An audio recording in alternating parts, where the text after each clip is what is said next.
Hello hi friends. ఇది video వచ్చేసి నిన్నటి వీడియో. కానీ సప్పిడి పప్పు అంటారు, ముద్దపప్పు అంటారు. అది చేసుకుంటున్నాను. కొంచెం సగం వచ్చేసి పెసరపప్పు, సగం కందిపప్పు వేసేసి ఉప్పు మీద పెట్టి ఉడకబెడుతున్నాను. బెల్లం ప్రసాదం చేసుకుంటున్నాను అన్నంతో. అందువల్ల దాంట్లోకి సప్పిడిపప్పు కావాలని చెప్పి దేవుడికి పెట్టుకునేదానికి చేస్తూ ఉన్నాను.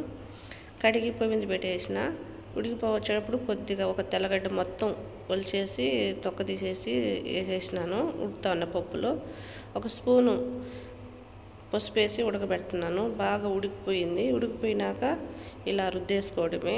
కావాలనుకుంటే తిరగబాత పెట్టుకోవచ్చు, లేదనుకుంటే అట్నే వేసుకోవచ్చు. కొంచెం ఉప్పు, తెల్లగడ్డ, పసుపు, అంతవరకే. దీనికి ఇంకేం లేదు.